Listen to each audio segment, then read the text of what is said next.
Now, there's a myriad of ways in which we can counter Russia by addressing Iran. The first of which is to disrupt smuggling routes leading from Iran to Russia. You have to understand that as of this moment in time, Iran is the greatest sponsor, the greatest military sponsor Russia has. Yes, North Korea is the one that has dispatched troops to the front lines, but it is in fact Iran that has maintained or helped maintain Russia's stockpiles of weaponry, and has even allowed Russia to create facilities to produce Iranian weaponry on their own soil.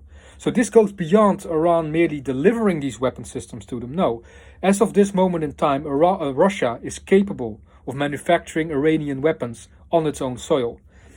So if we wish to counter that, we have to address the smuggling routes, which Iran and Russia have long maintained to and long adhered to in order to evade sanctions.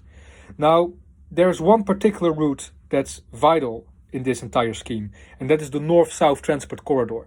Now, this corridor runs from Tehran all the way through the Caspian Sea, through Azerbaijan, through Russia, more or less unopposed, right? And Russia and Iran has relied on this transport corridor to provide Russia not just with weaponry, not just with sometimes over 1 million units of ammunition, consisting of not just artillery shells, but drones and even ballistic missiles.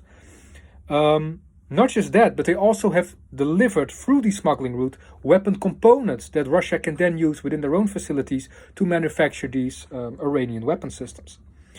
So if we wish to counter that, then obviously it becomes of vital importance to target these smuggling routes, to prevent clear transit along these corridors, and to make it a hell of a lot harder for Iran to transport these goods towards Russia. And obviously this countermeasure, let's say, needs to consist of multiple layers, and it needs to have multiple parties involved. Obviously, the US needs to have a strong presence within this scheme. I also see a big role for Israel, as I do for the Gulf states, potentially Iraq, although Iraq is more or less of a sensitive subject matter right now, given the division within their own ranks. So, yes, it really becomes of vital importance, not just for the United States, but for the entire Western community as a whole, to target these smuggling routes as to prevent Iran from sustaining Russia's capability to produce new weaponry.